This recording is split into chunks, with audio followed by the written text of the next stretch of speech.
Hello and welcome back to another EDH deck tech idea. Today I'm featuring Balan, Wandering Knight. He's a 4 mana 3/3 with first strike, and he has double strike as long as 2 or more equipments are attached to it. It has an activated ability for 2 mana which says attach all equipments you control to Balan. We are going to build Balan as a mono-white Voltron deck, where we want to suit it up with a lot of powerful equipments and win with commander damage. Equipments that we want to put on Balan are, for example, Colossus Hammer, a 1 mana artifact, and equipped creature gets +10/+10 and loses flying. It has an equip cost of 8 mana, but we don't care about it because of Balan's ability, where we can attach it for only 2 mana. Fran Power Suit, a 2 mana artifact equipment, and equipped creature gets +1/+1 for each aura and equipment attached to it and has Ward 2. This card is great, it powers up Balan even more and has also inbuilt protection due to the Ward 2.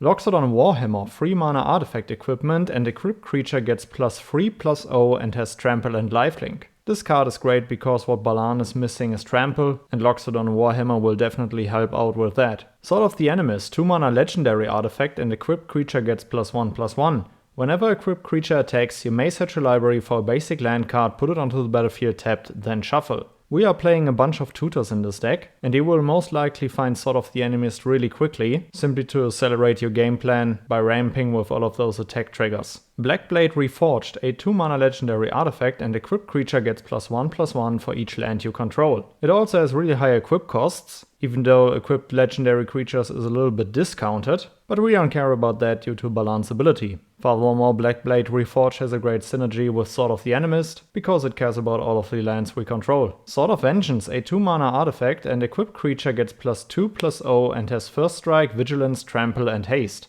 Depending on how much mana you have available, this card is great, simply because you can recast Balan, equip this one with its ability, and it immediately has haste. Due to us being in a mono-white Voltron strategy, we still care about playing other helpful creatures to accelerate our game plan. For example, Leonin Shikari, a 2 mana 2/2, and you may activate equip abilities anytime you could cast an instant. Kemba, Car Regent, a 3 mana 2/4, and at the beginning of your upkeep create a 2/2 white cat creature token for each equipment attached to Kemba, Car Regent. With a lot of instant speed spells that force you to sacrifice a creature, going white is never a bad thing, especially when you're working in a Voltron strategy. Pure Steel Paladin, a 2 mana 2/2, and whenever an equipment enters the battlefield under your control, you may draw a card. It also has Metalcraft, so equipment you control have equip 0 as long as you control 3 or more artifacts. This card is great. You draw cards for playing your equipments, and if you have enough on the field you can equip them for free. Armored Skyhunter, a 4 mana 3/3 flying, and whenever it attacks, look at the top 6 cards of your library. You may put an aura or equipment card from among them onto the battlefield. If an equipment is put onto the battlefield this way, you may attach it to a creature you control. Put the rest of those cards on the bottom of your library in a random order. Armored Skyhunter is a really powerful card in my opinion because on attack you look at 6 cards, which in my opinion is really a lot, and you have that auto-equip built into this ability. Sram, Senior Edificer, a 2 mana 2/2, and whenever you cast an aura, equipment, or vehicle spell you draw a card. Sram might not turn into threat number 1 in this deck, but he keeps your hand filled up. Kemba, Car Enduring, a 2 mana 2/2, and when Kemba or another cat enters the battlefield under your control, attach up to 1 target equipment you control to that creature. Equipped creatures you control get +1/+1, and for 5 mana you create a 2/2 white cat creature token. The same point as earlier, going white is never a bad thing, and Kemba definitely helps out with that. I mentioned that we are playing a lot of tutors in this deck, so here are some. Stoneforge Mystic, a 2 mana 1/2, and when it enters the battlefield you may search a library for an equipment card, reveal it, put it into your hand, and then you shuffle. You can pay 2 mana and tap the Stoneforge Mystic to put an equipment card from your hand onto the battlefield. Stonehewer Giant, a 5 mana 4/4 with Vigilance, and you can pay 2 mana and tap it to search a library for an equipment card and put it onto the battlefield. Attach it to a creature you control. Steel Shaper's Gift, a 1 mana sorcery, search a library for an equipment card, reveal that card, put it into your hand, and then you shuffle. Steel Shaper Apprentice, a 4 mana 1/3, and for 1 white mana and tapping it and returning it to its owner's hand,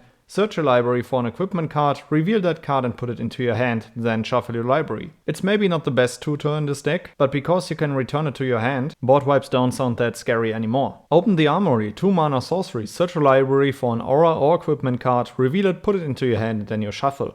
Enlightened Tutor, a 1 mana instant, search a library for an artifact or enchantment card, reveal it, then shuffle and put that card on top. Especially in Voltron decks, protection is a very important thing. So we play cards like Mithril Coat, a 3-mana legendary artifact with flash and indestructible, and when it enters the battlefield, attach it to target legendary creature you control.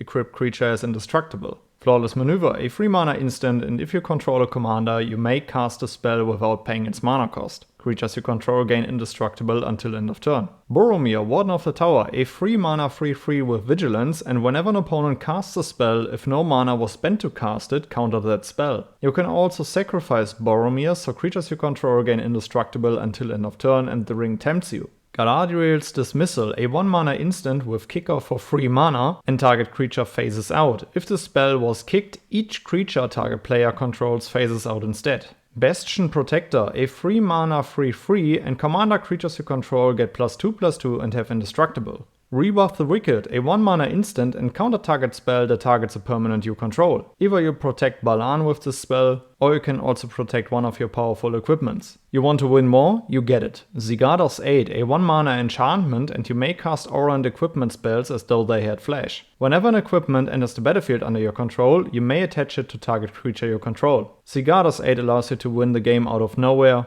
and build up your board in a reactive way by just passing the turn and flashing everything in you need on your opponent's end step. Robe of Stars, 2-mana artifact equipment, and equipped creature gets +0/+3, and it also has Astral Projection. For 2 mana, equipped creature phases out. As soon as Robe of Stars is equipped to Balan Wandering Knight, it and all of the equipments attached to it will be very hard to be removed. Commander's Blade, a 1-mana artifact equipment, and equipped creature gets +3/+3 and has protection from each color that's not in your commander's color identity. The costs are really high too, but we don't care about that because of Balan's ability. Nazgul Battle Mace, a 5-mana artifact equipment, and equipped creature has Menace, Death Touch, Annihilator 1, and whenever an opponent sacrifices a non-token permanent, put that card onto the battlefield under your control, unless that player pays 3 life. The great thing about this card is it doesn't only count for the Annihilator trigger, it cares about every sacrifice of a non-token permanent. So if you can bring this one out early and equip it to Balan, you either get a lot of permanents with that, or your opponents have to pay a bunch of life. Bloodforged Battle Axe, a 1-mana artifact equipment, and equipped creature gets +2/+0. Whenever equipped creature deals combat damage to a player, create a token that's a copy of Bloodforged Battle Axe. This is probably one of the scariest equipments that you can play in this deck, simply because you can also equip your opponent's creatures.